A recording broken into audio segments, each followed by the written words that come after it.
Est-ce que parfois tu sens l'angoisse monter sans que tu comprennes pourquoi? Peut-être que tu ne sais pas quoi faire dans ces moments-là. Pourtant, je voudrais te proposer quelque chose de très simple à faire. Tu pourrais dessiner. Dessiner, ce n'est pas juste se distraire. Dessiner agit vraiment sur ton état intérieur. Et dans cette vidéo, je vais t'expliquer pourquoi et comment ça marche. Quand l'angoisse arrive, on ressent souvent quelque chose de flou, quelque chose de diffus, une sensation qui est là mais qui n'a pas encore de forme. Parfois, tu ne sais même pas exactement ce que tu ressens. Tu sais juste que c'est trop, que ça déborde. Et c'est justement ça le problème. Tant que ce que tu ressens n'a pas de forme, ça reste envahissant. Alors, prends une feuille et dessine. Quand tu dessines, il se passe quelque chose de très particulier. Tu donnes une forme à ce flou. Une ligne, une couleur, une trace, et tu vois que petit à petit, ce qui était à l'intérieur se déplace à l'extérieur.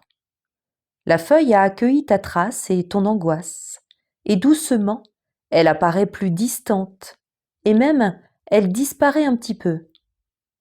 À ce moment-là, en effet, il se passe une transformation. Tu ne supprimes pas l'angoisse, en fait, tu la contiens.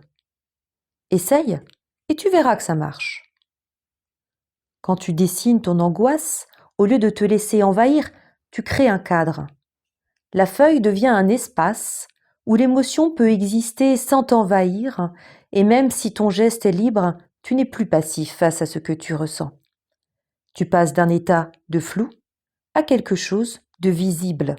Et ça change tout. Une émotion visible est beaucoup plus supportable que quelque chose de flou. Et tout cela ne nécessite absolument pas de savoir dessiner.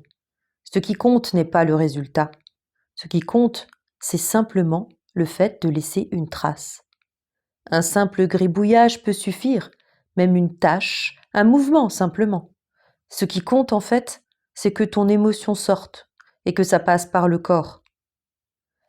Alors dessine et observe, laisse-toi la chance d'observer ton angoisse, de la connaître, de lui donner une forme. La feuille devient comme un miroir dans lequel tu peux observer tes propres émotions. Dessiner, ce n'est pas fuir, c'est se rencontrer et créer un espace où tu peux être avec ce que tu ressens sans être submergé. Et parfois, juste ça change complètement l'expérience intérieure. Merci d'avoir traversé cet espace avec moi. Si quelque chose a fait écho en vous, n'hésitez pas à me laisser un message et à écouter d'autres vidéos sur Clinique Créative. N'oubliez pas non plus de vous abonner pour accompagner ce mouvement.